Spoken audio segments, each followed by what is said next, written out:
وبرکاتہ۔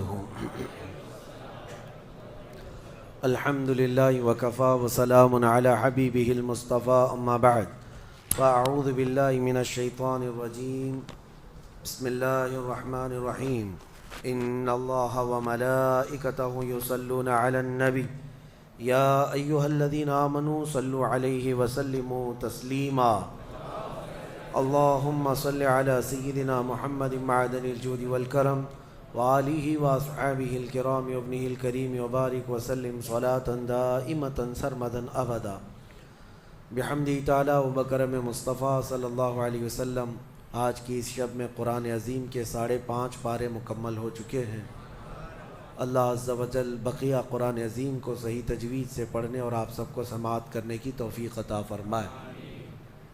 آج ہم نے سورہ نساء مکمل تلاوت کی ہے اور سورہ مائدہ کا کچھ حصہ۔ اس میں اللہ عز و جل کے بہت اہم پیغامات گھریلو زندگی کے متعلق شروع میں آئے ہوئے ہیں۔ عورتوں کے متعلق جیسے کہ کل میں نے عرض کیا تھا، کچھ عورتیں ایسی ہیں جو تم پر حرام کی گئی ہیں ہمیشہ ہمیش کے لیے، ان سے کبھی نکاح نہیں ہو سکتا۔ ان کا بیان ہے۔ وہ کون سی عورتیں ہیں؟ اللہ تعالیٰ فرماتا ہے حرمت علیکم امہاتکم و بناتکم و اخواتکم و عماتکم و خالاتکم، یہاں تک تمہارے اوپر تمہاری مائیں حرام ہیں، ماں سے کبھی نکاح نہیں کر سکتا، اور تمہاری بہنیں تمہارے لیے حرام ہیں۔ مائیں حرام ہیں، بہنیں حرام ہیں، بیٹیاں تمہارے اوپر حرام ہیں، اپنی بیٹی سے کوئی نکاح نہیں کر سکتا۔ تمہاری پھوپھیاں اور تمہاری خالائیں، یہ وہ جو ابد الآباد ہمیشہ ہمیش کے لیے تم پر حرام ہیں، ان کو محرم عورتیں کہا جاتا ہے۔ ان سے پردہ بھی نہیں ہے، باپ کا اپنی بیٹی سے نہیں ہے، بیٹے کا اپنی ماں سے نہیں ہے، اسی طرح بہن کا بھائی سے نہیں ہے۔ یہ محرم عورتیں ہیں جن سے نکاح کبھی نہیں ہو سکتا۔ اس کے علاوہ کچھ اور بھی ہیں، یہ 5 تو میں نے بتایا، ماں، بیٹی، بہن، پھوپھی اور خالہ، یہ 5 ہوئی۔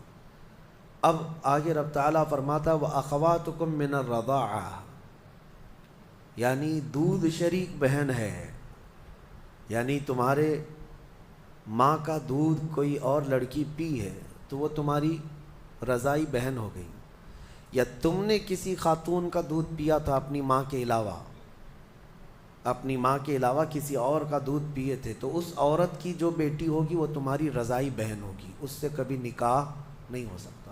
یہ رضائی بہن، دودھ شریک بہن اس کو کہا جاتا ہے۔ پھر 7ویں نمبر پر وَأُمَّهَاتُ نِسَائِكُمْ، اور تمہاری بیویوں کی مائیں یعنی ساس سے کبھی نکاح نہیں ہو سکتا، حتیٰ کہ اگر تمہاری بیوی کو تم نے طلاق دے دیا ختم ہو گئی، یا پھر انتقال بھی ہو گیا بیوی کا، تب بھی اس بیوی کی ماں سے کبھی نکاح تمہارا جائز نہیں ہے، وہ ماں کے درجے میں ہو گئی، کیونکہ ماں اور بیٹی کو نکاح میں جمع کرنا جائز نہیں ہے۔ وَرَبَائِبُكُمُ اللَّاتِي فِي حُجُورِكُم مِّن نِّسَائِكُمُ اللَّاتِي دَخَلْتُم بِهِنَّ، یا پھر وہ لڑکی جو تمہاری خود کی تو نہیں ہے لیکن تمہاری بیوی کی لڑکی ہے، یعنی کسی اور شوہر سے ہوئی ہوگی، اس لڑکی کے ساتھ نکاح بھی تمہارا کبھی جائز نہیں ہوگا۔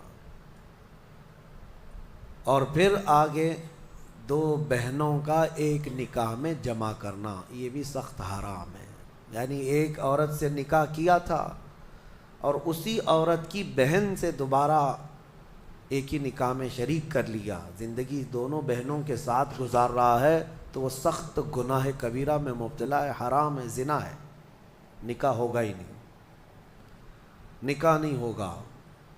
دوسری بہن کے ساتھ جو اس نے نکاح کیا وہ نکاح منعقد ہی نہیں ہوا، اس نے اس کے ساتھ زنا کیا۔ تو یہ عورتیں ذہن میں رہیں۔ بعض لوگ پھر ہم سے یہ بھی سوال کرتے ہیں چاچا کی بیٹی سے، ماموں کی بیٹی سے، پھوپھی کی بیٹی سے نکاح جائز ہے یا نہیں؟ تو ہندوؤں کے ہاں کچھ چیزیں اس طرح کی مانی جاتی ہیں کہ ان کے ہاں چاچا کی بیٹی سے نکاح نہیں ہوتا، لیکن اسلام میں ایسا نہیں ہے۔ صرف تمہاری سگی بہن سے نکاح جائز نہیں، باقی جو تمہارے کزنس ہیں، یعنی چاچا کی بیٹی، پھوپھی کی بیٹی، ماموں کی بیٹی، خالہ کی بیٹی، ان سب سے نکاح جائز ہے، ان سب سے نکاح جائز ہے۔ بسا اوقات ایسا بھی ہوتا ہے، میں آپ کو بتاؤں، مثال کے طور پر تمہارے ماموں کی نواسی ہے، آپ کے ماموں کی نواسی ہے، یعنی آپ کے ماموں کی بیٹی، ویسے دیکھا جائے تو رشتے میں تمہاری کیا لگتی ہے؟ وہ بھانجی، رشتے میں تمہاری بھانجی لگتی ہے۔ تو ظاہر سی بات ہے بہن کی بیٹی سے اور بھائی کی بیٹی سے بھی نکاح جائز نہیں ہے، سگی بھانجی اور سگی بھتیجی سے نکاح جائز نہیں۔ لیکن اگر اس طرح ماموں کی بیٹی بھانجی لگ رہی، اس سے نکاح جائز ہے۔ اسی طرح پھوپھی کی نواسی یا پوتی ہے، اس سے بھی تمہارا نکاح جائز ہے، وہ سگی بھانجی یا سگی بھتیجی نہیں ہے۔ تو یہ احکام مسلمانوں کو یاد ہونا چاہیے کہ کون سی عورتیں تمہارے لیے حلال ہیں اور کون سی عورتیں تمہارے لیے حرام ہیں۔ اب ان کے علاوہ جو عورتیں میں نے بتایا، یہاں جو عورتیں میں نے بتایا، ان عورتوں کے علاوہ جتنی بھی عورتیں ہیں جن سے نکاح تمہارا جائز ہے، ان سے پردہ بھی واجب ہے، یہ بات یاد رکھ لیں۔ جس سے تمہارا نکاح ہو سکتا ہے اس سے تمہارا پردہ کرنا بھی واجب ہے، یہ ہمیشہ ذہن میں رہے۔ محرم عورتوں سے صرف پردہ نہیں ہے، باقی غیر محرم جتنی بھی عورتیں ہیں، تمہاری چاچا کی بیٹیاں، تمہاری پھوپھی کی بیٹیاں، تمہارے ماموں اور خالہ کی بیٹیاں، جن سے تمہارا نکاح جائز ہے، ان سے پردہ بھی ضروری ہے، پردہ ضروری ہے۔ اور اسی میں شریعت کی پکڑ بھی ہے، اللہ تبارک و تعالیٰ کی بارگاہ میں اس کی پکڑ ہے۔ اب آگے آئیں، اللہ تبارک و تعالیٰ نے گھریلو احکام کے متعلق فرمایا الرجال قوامون علی النساء، مردوں کو ہم نے عورتوں پر حاکم بنایا ہے۔ حاکم کا مطلب یہ نہیں ہے کہ بیلچہ لے کر کے اس کو ہانکتا رہے، یا پھر حاکم کا مطلب یہ بھی نہیں ہے کہ رسی اور ڈنڈا لے کر کے اس کے پیچھے پڑا رہے۔ حاکم کا مطلب یہ ہے کہ مرد کو معاش کی تمام ذمہ داریاں دی گئی ہیں، گھر چلانا، گھر کا خرچہ لانا، یہ مرد کی ذمہ داری ہے، اور گھر گرہستی جو اندر کے معاملات سنبھالنا یہ عورت کے کام ہے۔ اگرچہ آج زمانے میں بدل گیا، کچھ مرد گھر میں بیٹھے ہیں اور عورتیں کام پہ ہیں، انہوں نے فطرت قانون کا بدل لیا ہے۔ اب یہاں پر کچھ لوگ یہ سوال بھی کرتے ہیں کیا عورت کا کمانے کے لیے نکلنا جائز ہے یا نہیں ہے؟ اس سلسلے میں آپ کو بتا دوں، عورت اگر شریعت کی پابندیاں کرتی ہے اور حدود شرع میں رہ کر کے کوئی جاب اس کو لگتی ہے یا کوئی کام کرتی ہے تو بالکل اس کے لیے جائز ہے، کوئی حرج نہیں۔ عورت کا کمانا اسلام میں کہیں پر بھی یہ نہیں کہا گیا کہ ناجائز ہے، جائز ہے، لیکن اس کے شریعت کے جو تقاضے ہیں اگر وہ پورا کر سکتی ہے تو دونوں کو ساتھ میں لے کر کے چلنا چاہے تو چل سکتی ہے۔ لیکن اللہ نے جو قرآن میں فرمایا مردوں کو عورتوں پر حاکم بنایا گیا، مردوں کو عورتوں پر حاکم بنایا گیا، اور اسی سے آپ کو یہ سمجھ میں آ جانا چاہیے کہ آپ کے لیے نان و نفقہ لانا، گھر بنانا، گھر کے اخراجات لانا یہ مردوں پر ہے۔ کچھ بیچارے بھیکاری لوگ ہیں جو عورتوں کے اوپر اس قدر ظالم بن کر کے بیٹھے ہوتے ہیں کہ وہ سارا خرچہ سسرال سے ہی چاہتے ہیں کہ عورت کا جو مائکہ ہے یا اس کا مرد کا جو سسرال ہے وہیں سے وہ سب کچھ لانا چاہتے ہیں۔ اور ہمارے ہاں شادیوں میں بھی یہی رواج بہت زیادہ ہے، بہت سارے لوگ شادی اس لیے بھی کرتے ہیں کہ بہت زیادہ جہیز لائے گی عورت، بائک لائے گی، کار لائے گی، اسی لالچ میں شادی کرتے ہیں۔ میرے عزیزوں، مرد اللہ نے تمہیں بنایا ہے، تم اپنے ہاتھوں سے کماؤ اور عورت کو کھلاؤ، ایک صدقے کا ثواب ہے۔ اور نہیں کر سکتے تو جہیز کیوں مانگتے ہو؟ مسجد کے باہر کھٹوری لے کے بیٹھ جاؤ۔ روز آنے جانے والے کچھ نہ کچھ ڈالیں گے، وہ اور زیادہ بن جائے گا۔ بات سیدھی سی ہے، کچھ لوگ آفیشیل طریقے سے مانگتے ہیں اور کچھ لوگ اندر میز کے اندر سے مانگتے ہیں، دونوں مانگنے والے ایک ہی ہیں، بھکاری ہیں۔ مردوں کو اللہ تبارک و تعالیٰ نے اس کا حکم نہیں فرمایا۔ عرب میں جا کر کے دیکھیں، شادی کرنے کے لیے جب ہم وہاں یہ کہتے ہیں کہ ہندوستان میں عورت جہیز لاتی ہے، عورت کا باپ کپڑے بھی دیتا ہے، پیسہ بھی دیتا ہے، تو وہ اچھل جاتے ہیں، کیا ایسا بھی ہوتا ہے؟ ہم کو لے چلو، ہمیں وہاں سے شادی کروا دو۔ اس کی وجہ یہ ہے کہ عرب میں آج بھی مہر بہت اونچا ہوتا ہے۔ صرف سعودی کا مہر 50,000 ریال عام عورتیں مانگتی ہیں۔ عام عورتیں 50,000 ریال کی بات کر رہا ہوں، تقریباً وہ 11-12 لاکھ روپے ہو جاتے ہیں۔ تو نارمل مہر جو ہے یہ رکھا جاتا ہے۔ پھر مرد کے اوپر یہ ضروری ہوتا ہے وہ اپنے باپ کے گھر میں نہ لے جائے شادی کر کے، خود کا گھر ہو تو شادی کر۔ یہ سارے وہاں پر ضروریات رکھے گئے۔ بہرحال ہمارے ہاں اگرچہ یہ دوسری قوموں سے رواج آ گیا ہے، لیکن آپ کو بدلنے کی ضرورت ہے۔ کم از کم آپ اپنا نیا گھر نہیں بنا سکتے، بہت کچھ نہیں کر سکتے، تو کم از کم ان گھر والوں سے، عورت والوں سے مانگنا تو بند کر دو۔ جتنا آپ کے پاس ہے اسی میں خوش رہو۔ اور اللہ کا وعدہ ہے قرآن میں کہ اگر تم فقیر بھی ہو تو اللہ اپنے فضل سے غنی بنا دے گا، غنی بنا دے گا۔ اب ایک اور آیت اس میں آئی ہے، اللہ تعالیٰ فرماتا ہے جب شوہر اور بیوی کے درمیان اختلاف ہو جائے، جھگڑے زیادہ ہو جائے، تو اللہ نے فرمایا ادھر سے ایک آدمی ادھر سے ایک آدمی آئے، فَبَعَثُوا حَكَمًا مِّنْ أَهْلِهِ وَحَكَمًا مِّنْ أَهْلِهَا إِن يُرِيدَا إِصْلَاحًا۔ اگر وہ لوگ اصلاح چاہتے ہیں تو دونوں کی طرف سے ایک ایک آئے اور بیٹھے۔ اللہ فرماتا يُوَفِّقِ اللَّهُ بَيْنَهُمَا، اللہ ان دونوں کے درمیان پھر سے اتفاق پیدا فرمائے گا۔ اصلاح کی نیت ہونی چاہیے، لیکن مشورہ میرا یہ ہے کہ دونوں طرف کی ساسوں کو نہ لایا جائے۔ ہاں، نہ لڑکی کی اماں کو لایا جائے نہ لڑکی کی اماں کو لایا جائے، فیصلے بگڑ جاتے ہیں۔ کیونکہ برسوں سے ہم نے بھی دیکھا ہے بہت سارے گھروں کو توڑنے میں ان لوگوں کا ہاتھ رہتا ہے۔ ہونا تو یہ چاہیے کہ ماں اپنی بیٹی کو ہمت دے کہ ساری مصیبتیں آتی رہتی ہیں، تکالیف آتی رہتی ہیں، تم آگے بڑھو، نہیں بلکہ وہاں تو وہ اڑنگا ڈال کر کھڑی رہتی ہیں۔ کیسے تو برداشت کرتی ہے، چھوڑ کر کے آ جا، کب تک پالے گی؟ قرآن کا حکم یہ ہے کہ دونوں کی طرف سے ایک ایک ذمہ دار جائیں۔ اگر اصلاح کی نیت ہے تو اللہ دونوں کے درمیان اتفاق پیدا فرمائے گا، دونوں کے درمیان اتفاق ہوگا۔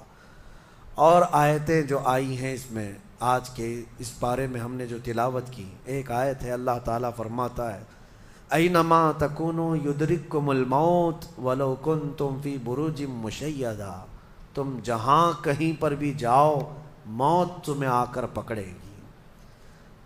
بروج مشیدہ کا مطلب ہوتا ہے بہت ہی پکے محل میں بھی اگر تم بیٹھ جاؤ، بہت مضبوط محل میں تم بیٹھ جاؤ، موت آنا ہے وہاں پر بھی آئے گی۔ ہم نے دیکھا ہے بڑے بڑے محلات میں رہنے والے بھی، اور جنہوں نے آسمان چھوتی ہوئی عمارتیں بنائی، وہ بھی موت کے ہتھے چڑھی گئے۔ موت تو آنا ہے۔ آج ہمارا حال یہ ہوتا ہے کہ دنیا میں اس قدر مصروف ہو جاتے ہیں کہ موت کو بھول جاتے ہیں۔ تمہیں پتہ بھی ہے کہ اچانک آنے والی یہ موت بالکل مہلت نہیں دیتی، بالکل مہلت نہیں دیتی۔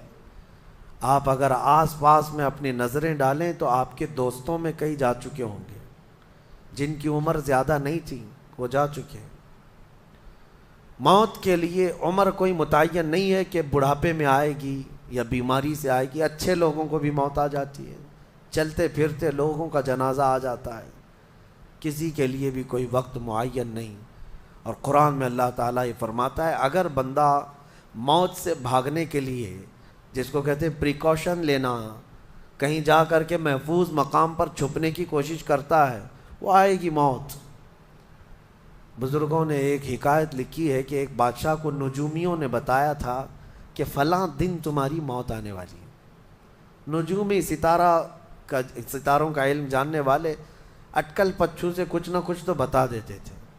تو اس بادشاہ کو نجومیوں نے جب دن بتایا، اس دن اس نے کیا کیا، ایک ایسا حجرہ، ایک کمرہ بنایا جس میں کوئی چیز آ ہی نہیں سکتی، کوئی چیز نہیں، صرف اس نے ایک سوراخ رکھا ہوا کے لیے، اور اس میں سے مچھر بھی نہ آ سکے، مکھی بھی نہ آ سکے. اس حجرے کے اندر وہ چلا گیا. وہ پورا دن اس کو تھا کہ میں موت کو چکما دے دوں گا. اور نجومیوں نے یہ بتایا تھا کہ بچھو کے ڈنک مارنے سے تمہاری موت آئے گی. اس نے کہا بس مجھے بچھو سے بچنا ہے، بچھو نہ آنے پائے ایسا میں پورا انتظام کر لوں گا. اس نے پورا ایک راؤنڈ شیپ کا کمرہ بنایا اور اس میں اندر بند ہو گیا. لیکن اس کی ایک کمزوری یہ تھی کہ اس کا گھوڑا تھا، بہت بے حد اس کو عزیز تھا. وہ گھوڑے کو چھوڑ کر کبھی رہتا نہیں تھا. اس نے کہا مجھے اور میرے گھوڑے کو بند کر دو، آج موت کا دن ہے، اگر آج کے دن میں نے موت کو چکما دے دیا تو پھر ہمیشہ کی زندگی ہے، ٹائم اگر ٹل گیا تو پھر موت نہیں آئے گی.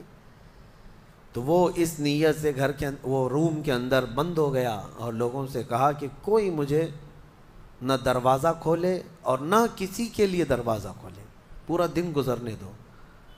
دن گزرتا رہا، شام کا وقت قریب آیا، اس کے ساتھ تھا اس کا گھوڑا اور وہ کوئی نہیں. اتفاق دیکھیں، اللہ رب العزت کی طرف سے جو سبب بننا ہے وہ بنے گا. اس کے گھوڑے کو بہت تیز چھینک آئی اور اس کی چھینک سے، اس کی ناک سے بچھو نکلا اور اس بادشاہ کو ڈنک مارا اور وہیں اس کی موت ہو گئی. اینما تکونوا یدرککم الموت، اللہ نے فرمایا تم جہاں کہیں رہو موت آ کر پکڑ لے گی. ہمارے علاقے میں ایک ڈاکٹر تھے، وہ کارڈیالوجی تھے، ہارٹ کے اسپیشلسٹ تھے، اور ان کے ہاتھ میں بہت سارے ڈاکٹرز پریکٹس کر کر کے بڑے ماہر بنے، ہارٹ کے اسپیشل ڈاکٹر. اور یہ اخبار میں بھی بات آئی تھی. اس ڈاکٹر کا حال یہ تھا کہ برسوں آپریشن اور سرجری کر کے لوگوں کے ہارٹ صحیح کیے یا بائی پاس کیے، لیکن اتفاق ایسا کہ ایک دن وہ لیب میں اندر ہاسپٹل کے لیبارٹری میں کام کر رہا ہے ڈاکٹر، اور اس کے ساتھ 4 اسسٹنٹ ڈاکٹر بھی ہیں اور نرسز بھی ہیں. سارے کہاں پر؟ لیب کے اندر، ساری مشینیں بھی موجود ہیں.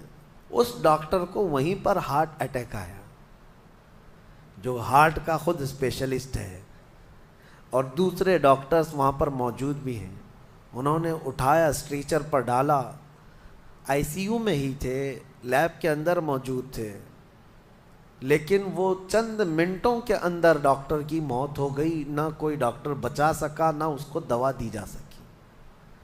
سب سے ماہر ہارٹ کا ڈاکٹر ہاسپٹل کے اندر، جو سب سے محفوظ جگہ ہو سکتی ہے بیماروں کے لیے. میاں ہمارے گھر میں کسی کو اٹیک آئے تو دوڑ کر کہاں لے جائیں گے؟ ہاسپٹل. اور جو خود کس کے پاس لے جائیں گے؟ ڈاکٹر کے پاس. جو خود ڈاکٹر ہے اور خود ہاسپٹل میں بیٹھا ہوا ہے، اس کو ہی اگر آ جائے، اور قریب میں ڈاکٹرز بھی موجود ہیں لیکن بچا نہ سکے، یہ رب ذوالجلال کا فرمان. جب وعدہ مکمل ہو جائے تو پھر کوئی طاقت تمہیں موت سے روک نہیں سکتی. آپ کو پتہ ہے ایک بہت بڑا شخص ہے دنیا کا جو کئی حکومتیں بدل دیا کرتا تھا، جس کا نام غالباً لیکن ہے، سیمسنگ کمپنی کا. جس سے کوئی تعلق ہوگا آپ سرچ کریں تو پتہ چلے. کوریا کا رہنے والا، اور اس کی وجہ سے حکومتیں بدل دی جاتی تھیں. اس قدر مالدار آدمی، اس کی مرضی کے بغیر تو کوئی حکومت نہیں قائم ہوتی تھی. اتفاق ایسا ہی غالباً 2012 یا 11 کے آس پاس کی بات ہے، جہاں تک میرے علم میں چیز آئی. ایسی ایک بیماری میں مبتلا ہو گیا کہ کوما میں چلا گیا. اور اس کا بیٹا تھا ارب پتی، نہیں بلکہ اس سے بھی زیادہ، کئی ہزار کروڑ کا مالک. پوری دنیا بھر کے ڈاکٹرز کو بلایا گیا اس کو بستر سے اٹھانے کے لیے، لیکن کوئی ڈاکٹر نہیں اٹھا سکا. کروڑوں کی فیس لی ڈاکٹرز نے، ہر طرح کا علاج کیا. 4 سال تک وہ بستر پر لگا رہا. اس پر نہ جانے کتنی دولت خرچ ہوئی. اخیر میں ڈاکٹروں نے کہا اربوں روپیے اس کے بستر سے اٹھانے کے لیے جنہوں نے خرچ کیا تھا، بیٹے نے خرچ کیا تھا، ڈاکٹروں نے اخیر میں ہاتھ اٹھا کر کہا اب تیرے باپ کو کوئی نہیں کھڑا کر سکتا، اس کی موت آ چکی ہے، موت ہو گئی۔ میں یہ کہنا چاہتا ہوں اللہ نے فرمایا تم مضبوط سے مضبوط محل کے اندر کیوں نہ ہو، موت آئے گی۔ مجھے بتاؤ جس کے پاس دنیا کا اتنا مال پڑا ہوا ہو وہ کیوں نہیں خرید سکا کوئی ایسی دوا جو اس کو بستر سے کھڑا کر سکے؟ یاد رکھیں میرے عزیزوں، دنیا کی ساری چیزیں اسی کی طرح دھری کی دھری رہ جائیں گی۔ جس وقت ہمارا بلاوا آ جائے تم قریب میں لوگوں کو دیکھتے رہ جاؤ گے اور آنکھیں تمہاری کھلی رہ جائیں گی۔ اسی لیے میرے آقا صلی اللہ علیہ وسلم خود فرماتے ہیں میں ایک سجدے میں جاتا ہوں تو مجھے اس بات کا یقین نہیں ہوتا کہ دوسرے سجدے تک میں زندہ رہوں گا۔ یہ سید الانبیاء فرما رہے ہیں، رسول رحمت فرما رہے ہیں۔ اور جس طرح سے آج ہم اپنی موت کو بھول بیٹھے ہیں، گناہوں کی کثرت ہو جاتی ہے، نفس غالب آ جاتا ہے، عیاشیاں شروع ہو جاتی ہیں۔ موت کا خوف ایسا ہے کہ خود میرے آقا نے فرمایا سب سے بہترین نصیحت کرنے والا تمہاری زندگی میں اگر کوئی ہے تو موت ہے۔ لوگوں کے جنازے دیکھو اور ان کی بے بسی دیکھو، ان کی مجبوری دیکھو، اور اس کے بعد تم بھی محسوس کرو کہ تمہارے ساتھ بھی یہی کیفیت ہوگی۔ وہ چھوٹی سی قبر، وہ چھوٹی سی ایک ایسی قبر جس میں نہ چٹائی، نہ تکیا، نہ اوڑھنا، نہ بچھونا، اور ہاتھ چوڑے کرو تو قبر کی دیواریں لگنے لگ جائے، ہاتھ اٹھاؤ تو اوپر کی تختیاں لگنے لگ جائیں۔ ممبئی والوں کو تو اور بھی چھوٹی قبر ملتی ہے، یہاں تو اتنی چھوٹی ہے کہ ٹیمپرری کھودی جاتی ہے کہ 6 مہینے بعد پھر نکال دینا ہے۔ میرے عزیزوں، اس ایک چھوٹی سی قبر کے اندر تمہیں برسوں بتانا ہے، برسوں بتانا ہے، اس جسم کے ساتھ وہیں سونا ہے۔ کبھی میں سوچتا ہوں ہماری آنکھیں اگر بند ہو جائیں اور ہمیں پتہ چلے کہ باہر فلاں فلاں چیزیں ہو رہی ہیں اور ہم کھولنا چاہیں نہیں کھلتی تو بے چینی ہونے لگ جاتی ہے، گھبراہٹ سی ہونے لگتی ہے۔ قبر میں یہی حال ہوگا کہ تمہارے اطراف ہونے والے سارے معاملات تمہیں پتہ ہوں گے، حتیٰ کہ حضور فرماتے ہیں قبرستان میں چلنے والے کے پیروں کی آواز تک تم سنو گے۔ مردہ سنتا ہے، سلام تو دور کی بات ہے، پیروں کے چلنے کی آواز بھی سنتا ہے، اور جب سنتا ہے سارے معاملات لیکن آ نہیں سکتا باہر، کسی کو کچھ کہہ نہیں سکتا، بول نہیں سکتا۔ کیسی بے چینی ہوگی، وہ کیسی گھبراہٹ ہوگی۔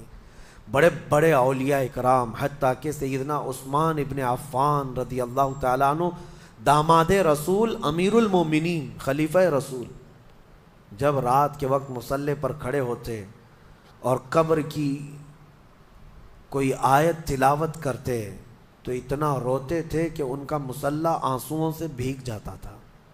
صبح ان کے مصلی کو نچوڑ کر سکھایا جاتا تھا۔ لوگ ان سے پوچھتے آپ قبر کے متعلق اتنا خوفزدہ کیوں ہو جاتے ہیں؟ مرنا تو سب کو ہے۔ حضرت عثمان غنی فرماتے یہ ہماری پہلی منزل ہے، اگر یہ نکل گئی تو ساری منزلیں آسان ہیں۔ اینما تکونوا یدرککم الموت، اللہ فرماتا ہے، اور کئی جگہ قرآن میں یہ آیتیں آئی ہیں میرے عزیزوں۔ جانا ہم سب کو ہے، بہت تھوڑے ہی دنوں کے بعد آخرت کے سفر کی طرف رواں دواں ہیں۔ اسی لیے کسی بزرگ نے سچ کہا کہ دنیا میں جتنے راستے ہیں یہ لکھا تو جاتا ہے یہ راستہ فلاں شہر جا رہا ہے، فلاں شہر جا رہا ہے، حقیقت تو یہ ہے کہ سارے راستے قبرستان جا رہے ہیں، وہیں جا کر اینڈ ہوتے ہیں۔ ممبئی سے پونا جا رہا ہے راستہ، پونا سے بنگلور جا رہا ہے راستہ، بورڈ تو لکھے ہوئے ہیں، لیکن اہل تصوف یہ کہتے ہیں یہ تمہاری خام خیالی ہے، لیکن جس راستے پر بھی چلو گے اخیر وہ راستہ تمہیں قبرستان ہی پہنچائے گا، تمہاری زندگی وہیں جا کر اینڈ ہونے ہے۔ اسی لیے میرے عزیزوں، ہمیں زیادہ دنیا میں اتنا پھیلانے کی ضرورت نہیں، آخرت کے سفر کی طرف تیاری بھی ہو۔ میں یہ نہیں کہتا کہ کمانا نہیں چاہیے، کمائیں، گھر بنائیں، رزق کا حصول، معاش کا حصول سب کے لیے ضروری ہے، لیکن ساتھ میں یہ فکر غالب رہے ہمارے ذہن میں کہ مجھے سب چھوڑ کر جانا ضروری ہے۔ جب تک تمہارے ذہن میں یہ بات آتی رہے گی میرا آخرت کا سفر باقی ہے، تو ہوگا یہ کہ تم دنیا تو کماتے رہو گے لیکن اپنے مولا سے غافل کبھی نہیں ہوگے۔ غافل کبھی نہیں. میں وہ زندگی کی بات کر رہا ہوں. آپ جاؤ فیکٹری میں جاؤ, کسی کمپنی میں جاؤ, کسی بزنس میں جاؤ, کسی جاب میں جاؤ, آپ کی دنیا ہے, آپ گھر بناؤ, لیکن ذہن میں اتنی بات رہے کہ میرا مولا مجھے ایک نہ ایک دن بلانے والا ہے. جب یہ فکر رہے گی تو آپ کی نمازیں بھی غائب نہیں ہوں گی, آپ کی آخرت کی یاد. اسی لیے میرے آقا نے فرمایا قبرستان جایا کرو. بعض لوگ یہ کہتے ہیں نا قبروں پر جانا شرک یا بدعت. خود میرے آقا صلی اللہ علیہ وسلم نے فرمایا فزورو, قبروں کی زیارت کرو. کیوں؟ فإنها تذکر الآخرہ, اس لیے کہ وہ تمہیں آخرت کی یاد دلاتی ہیں. مولا علی کرم اللہ وجہہ الکریم قبرستان جاتے. حضرت سعید ابن مسیب ایک تابعی ہیں, حضرت علی کے ساتھ قبرستان گئے تھے. حضرت علی نے زور سے سلام کیا قبر والوں کو اور پھر پوچھا ہے قبروں والوں کیا حال ہے تمہارے. اور اس کے بعد پھر حضرت علی روتے کھڑے ہوئے, آنسو بہنے لگے. حضرت سعید ابن مسیب کہتے ہیں مولا علی سے کیا آپ قبروں والوں سے بات کر رہے ہیں, وہ آپ کی سن رہے ہیں یا آپ سے وہ کچھ جواب دے رہے ہیں؟ حضرت علی کرم اللہ وجہہ الکریم نے فرمایا ہاں, اگر تم سنتے ان کی باتیں تو رو پڑتے. حضرت سعید پوچھتے ہیں کیا کہہ رہے ہیں قبروں والے؟ سنو میرے عزیزوں, حیدر کرار شیر خدا علی مرتضیٰ فرماتے ہیں قبروں والوں سے میں نے پوچھا کیا حال ہیں تمہارے, تو قبروں والوں نے کہا اے علی مت پوچھو ہمارے حال, جن بالوں کو ہم سجایا کرتے تھے ان بالوں پر تو اللہ نے بچھو چھوڑ دیے. ہمارے وہ چہرے جو غازے سے ملوث تھے, حسین تھے, ہمارے چہروں پر اب خون اور پیپ کے علاوہ کچھ نہیں رہ گیا. ہمارا وہ جسم جس کے سنوارنے کے لیے ہم دن بھر گھنٹوں لگاتے تھے, آج وہ ہماری قبروں میں کیڑوں کی غذا بنا دی گئی ہے. حضرت علی فرماتے ہیں قبروں والوں نے جب ہم سے یہ کہا تو ہم نے ہمیں رونا آ گیا. یقیناً میرے عزیزوں وہ منزل آپ کی بھی ہے میری بھی ہے, ہمیں بھی جانا ہے آپ کو بھی جانا ہے. حضرت سفیان ثوری فرماتے ہیں ایک چھوٹی سی بچی کو آپ نے ایک جنازے کے پیچھے جاتے ہوئے دیکھا روتے ہوئے. وہ لڑکی اپنے باپ کے جنازے میں جا رہی تھی, رو رہی تھی اور یہ کہہ رہی تھی اتنی بڑی مصیبت کا دن ہمارے اوپر کبھی آج تک آیا ہی نہیں تھا. حضرت سفیان ثوری نے کہا بیٹا تم پر نہیں, تمہارے باپ پر جو دن آیا وہ کبھی نہیں آیا تھا. موت کا دن, موت کا دن سب سے سخت دن ہے, سب سے سخت دن ہے. موت کس طرح سے آتی ہے پتہ ہے؟ فرمایا گیا جیسے ریشم کے کپڑے کو کانٹوں کی جھاڑی پر ڈال دو اور کپڑا کھینچو, کپڑے کے تار تار نکلتے جائیں گے. فرمایا گیا ملک الموت روح نکالنے کے لیے جب آتے ہیں تو اسی طرح سے روح نکالتے رہتے ہیں انگلیوں سے, پیروں کی, ہاتھوں کی انگلیوں سے, ناخنوں سے روح نکلتی نکلتی آتی ہے. ایک ایک جوڑ سے روح نکلتی ہے, یہاں تک کہ ناک تک اس کو کھینچ کر کے لایا جاتا ہے. اور قرآن میں اللہ فرماتا ہے تم اگر دیکھو گے کہ روح کیسی نکالی جا رہی ہے, یضربون وجوہہم وادبارہم, فرشتے آتے ہیں پیٹھ پر پیچھے مارتے ہیں, زور زور سے مارتے ہیں اور پیشانیوں پر مارتے ہیں اور یہ کہتے ہیں اے نکل جا روح. اللہ فرماتا ہے تم اگر دیکھو گے کہ فرشتے کس طرح روح نکالتے ہیں تو کانپ کر رہ جاؤ گے, مار مار کر کے روح کو نکالا جاتا ہے. اور یہ چھوٹا سا وقت نہیں ہے, ادھر جھٹکا لگا ادھر موت ہو گئی, لمبا پروسیس ہے. اس سے جو گزرتا ہے وہی بتا سکتا ہے. بعض لوگوں کو ایسا لگتا ہے زہر کھا لیا ابھی موت ہو گئی, سوسائڈ کر لیا ابھی موت ہو گئی. موت اتنی آسانی سے نہیں آتی, لمبا پروسیس ہے. موت سے پہلے فرشتے آ جاتے ہیں, چاہے تم اچھے آدمی ہو بیٹھے ہوئے ہو, تم کو بھی اگر موت آنی ہے تو تم پہلے فرشتوں کو دیکھنے لگ جاؤ گے, لیکن بتا نہیں سکتے کسی کو. موت سے تھوڑی دیر پہلے فرشتے قریب آ جاتے ہیں. پہلے جماعت فرشتوں کی آتی ہے, پھر ملک الموت آتے ہیں. ملک الموت ان فرشتوں کے بیچ آتے ہیں. جیسے ہی یہ مرنے والا آدمی ملک الموت کو دیکھ لیتا ہے پھر اس کے جسم میں کپ کپی طاری ہو جاتی ہے, اور ایسی کپ کپی طاری ہوتی ہے کہ کبھی پیشاب نکل جاتا ہے, کبھی پخانہ نکل جاتا ہے. اکثر دیکھنا مرنے والوں کی نجاست نکل جاتی ہے. ملک الموت کو وہ بہت قریب سے دیکھتا ہے. اور ان کی دو شکلیں ہیں، ایک بہت بھیانک شکل ہے، اس کو دیکھنا ہی عذاب ہے، اور ایک بہت خوبصورت شکل ہے، ان کو دیکھنا ہی رحمت ہے۔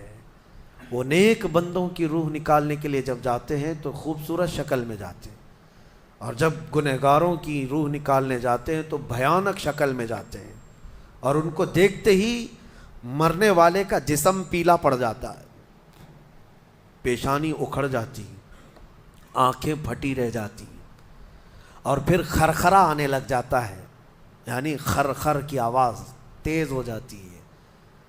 وہ بولنا چاہتا ہے اپنے پاس والوں کو لیکن بول نہیں سکتا، بند ہو جاتا ہے۔ یہ وہ وقت ہے جب اس کے توبہ کا دروازہ بھی بند ہو جاتا ہے۔ اب اگر فرشتوں کو دیکھ کر کوئی توبہ بھی کر لیا، ایمان لایا، تو اس کا ایمان قبول نہیں۔ اس وقت سے پہلے پہلے تک جو بھی ایمان لایا یا توبہ کیا، اس کی توبہ قبول ہے، لیکن موت کا خرخرا آ گیا اور فرشتوں کو دیکھ لیا، اس کے بعد بہت سارے کافر بھی پکاریں گے کہ ہم ایمان لاتے ہیں اللہ پر، نہیں، اب ایمان قبول نہیں ہوگا۔ موت اتنی آسانی سے نہیں آتی، اس کا پروسیس ہے۔ فرشتے آتے ہیں، ملک الموت آتے ہیں، پھر اس کے بعد اس کو گھور کر دیکھتے ہیں، پھر اس کو چت لٹا دیا جاتا ہے، یا جس حالت میں بھی ہے وہ گر جاتا ہے، کھڑا ہے تو گرتا ہے، بیٹھا ہے تو گرتا ہے، موت آنے سے پہلے لڑک جاتا ہے۔ یہ ضروری بھی نہیں ہے کہ آج میں اپنے آپ کو سنبھال کر بیٹھا ہوں، اگر میری موت آنی ہے اسی کرسی سے گر جاؤں، اسی جگہ سے ہم گر جائیں گے۔ اور اس کے بعد ملک الموت روح کھینچنا شروع کرتے ہیں، پیروں کے ناخنوں سے لے کر ہاتھوں کے ناخنوں سے لے کر اس کے جسم کے ہر حصے سے لے کر ناک تک کھینچتے ہوئے لاتے ہیں، اور اس کے بعد جب پوری روح نکل جاتی ہے وہ لے کر کے چلتے رہتے ہیں، اور مردہ ان کو جاتے ہوئے دیکھتا رہتا ہے، آنکھیں سب سے لاسٹ میں کھلی رہتی، کسی بھی مرنے والے کی آنکھیں بند نہیں رہتی، کھلی رہتی، وہ دیکھتا رہتا ہے۔ اسی لیے حدیث پاک میں ہے جب کسی کی روح نکل جائے تو سب سے پہلے تم اس کی آنکھیں بند کر دو، ہمیں بند کرنا ہوتا ہے، اور اس کے بعد منہ بھی کھلا رہ جاتا ہے، منہ اوپن رہ جاتا ہے، فرمایا گیا منہ کو دبا کر بند کر دو۔ یہ سب نشانیاں ہیں میرے عزیزوں موت کی سختیوں کی۔ آپ کو پتہ ہے جب رسول کریم صلی اللہ تعالیٰ علیہ وسلم کی وفات آئی، اللہ اکبر، نزع کا عالم اتنا سخت تھا کہ بار بار حضور اکرم صلی اللہ علیہ وسلم کو پورے پانی کے مٹکے انڈیل دیے جا رہے تھے، 3 مٹکے حضور پر انڈیل دیے گئے موت سے پہلے، اور حضور اس کے بعد تھوڑا آرام محسوس کرتے اور پھر شدت کا بخار، اور وہ آخری وقت تھا جب حضرت فاطمہ آپ کے پاس آئی تھی، حضور نے ان کے کان میں بتا دیا، وہ رونے لگ گئی۔ کیا کہا تھا؟ حضرت فاطمہ کہتی ہیں حضور نے فرمایا اے فاطمہ اب میں جا رہا ہوں، میرا آخری وقت ہے۔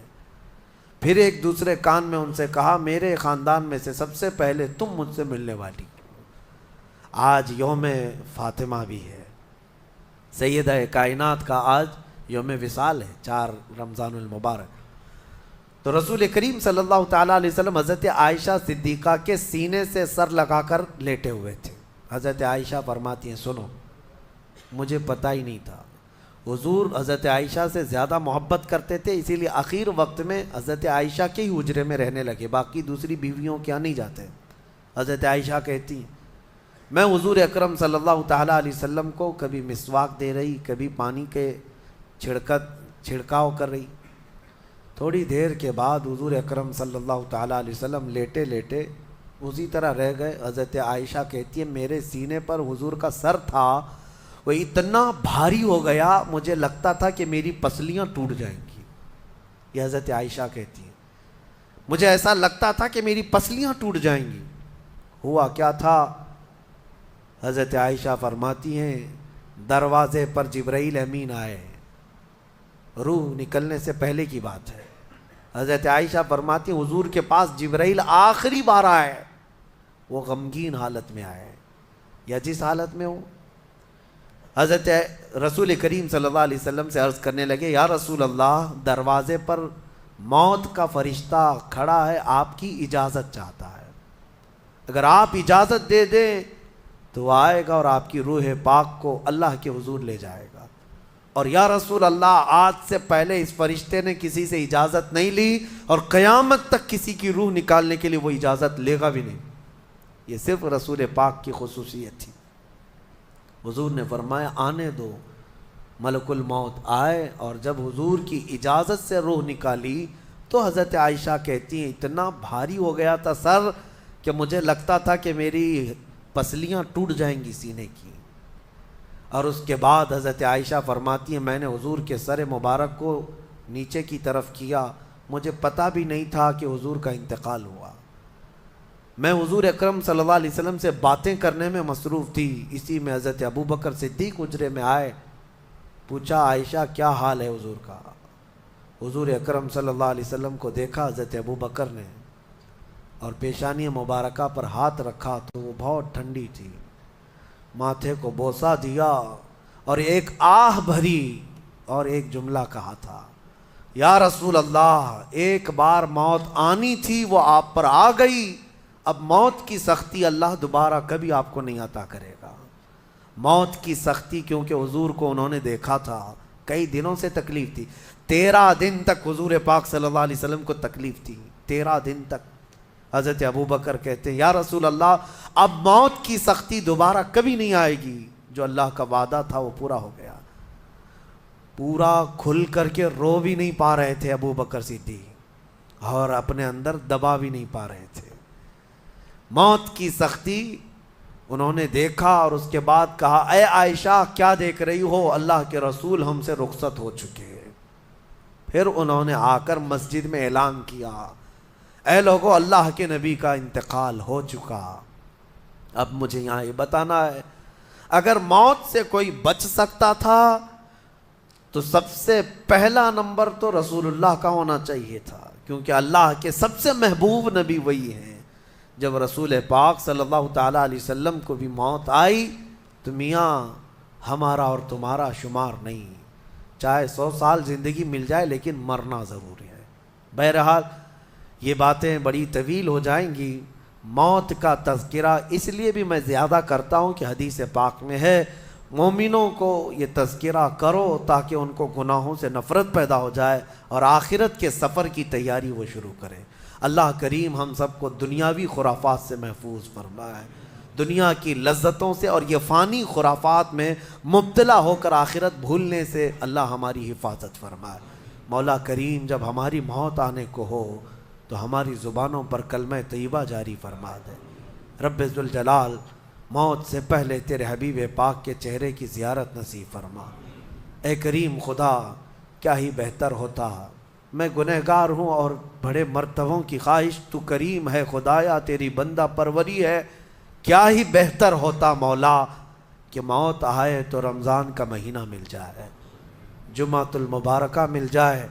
مولا تیرے وعدے کے مطابق ہم قبر کے عذابات اور سوالات سے محفوظ ہو جائیں. اے اللہ آج کی اس تفسیر پاک میں تیری جلال و جبروت اور تیری عزت کا وسیلہ لیتے عرض کرتا ہوں ہم میں سے جو رخصت ہو چکے ہیں, ہمارے آبا و اجداد, ہمارے باپ, ہماری مائیں, ہمارے رشتہ دار جو قبروں میں برسوں سے اب آرام کر رہے ہیں, اے اللہ تو اس رمضان کے صدقے ان کی مغفرت فرما دے. اے کریم خدا ہمارے گھروں میں عید آ جاتی ہے, رمضان کے آتے ہی دسترخوان بھر جاتے ہیں, ہمارے گھروں میں خوشیاں دوبالا ہو جاتی ہیں. ہمیں نہیں معلوم قبروں والوں کے ساتھ کیا ہوتا ہے, ہمیں پتہ نہیں قبرستان میں ان کے ساتھ کس طرح کی راتیں ہیں اور کس طرح کے دن ہیں. اے کریم خدا تجھے تیرے جلال و جبروت اور تیری عزت کی قسم, جو مومنین ہم سے رخصت ہوئے ہمارا کسی بھی طرح کا ان سے تعلق رہا ہو, مولا اس عید سے پہلے ان کو جنتی خان نعمت عطا فرما دے. اے اللہ ان سب کو بھی رمضان کی بہاریں عطا فرما. وصلی اللہ تعالی علی خیر خلق محمد وآلہ واصحابہ اجمعین وآخر دعوانا ان الحمد للہ رب العالمین. السلام علیکم.